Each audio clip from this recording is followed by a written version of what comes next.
সুজাতাকে ভালোবাসতাম আমি।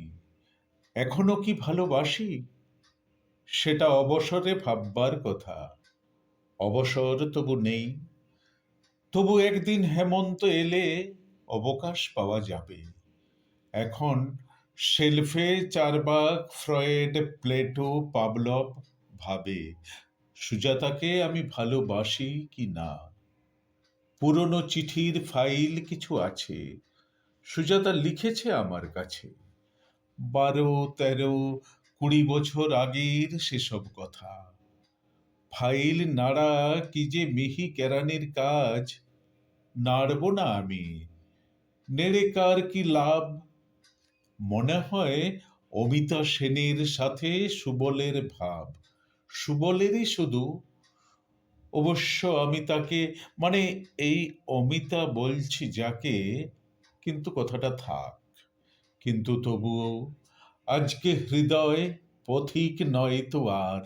নারী যদি মৃগতৃষ্ণার মতো, তবে এখন কি করে মন কারাভান হবে। প্রৌঢ় হৃদয়ে তুমি সেই সব মৃগতৃষ্ণিকা তলে ঈষৎ শিমুমে, হয়তো কখনো বৈতাল মরুভূমি। হৃদয় হৃদয়ে তুমি। তারপর তুমি নিজের ভিতরে ফিরে এসে তব চুপে মরীচিকা জয় করেছ বিনয়ী যে ভীষণ নাম রূপে। সেখানে বালির সৎ নীরবতা ধুধু, প্রেম নয় তবু প্রেমেরই মতন শুধু। অমিতা সেনকে সুবল কি ভালোবাসে? অমিতা নিজে কি তাকে? অবসর মতো কথা ভাবা যাবে। ঢের অবসর চাই। দূর ব্রহ্মাণ্ডকে তিলে টেনে এনে সমাহিত হওয়া চাই। এখনই টেনিসে যেতে হবে, ফিরে এসে রাতে ক্লাবে। কখন সময় হবে? হেমন্তের ঘাসে নীল ফুল ফোটে। হৃদয় কেন যে কাঁপে।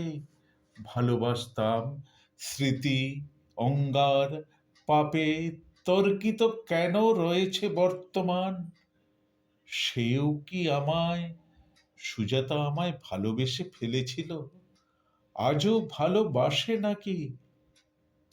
ইলেকট্রনেরা নিজ দোষগুণে বলয়িত হয়ে রবে, কোনো অন্তিম খালিত আকাশে এর উত্তর হবে। সুজাতা এখন ভুবনেশ্বরে, অমিতা কি মিহিজামে। বহুদিন থেকে ঠিকানা না জেনে ভালোই হয়েছে সবই। ঘাসের ভিতরে নীল সাদা ফুল ফোটে হেমন্ত রাগে। সময়ের এই স্থির এক দিক, তবু স্থিরতর নয়। প্রতিটি দিনের নতুন জীবাণু আবার স্থাপিত হয়।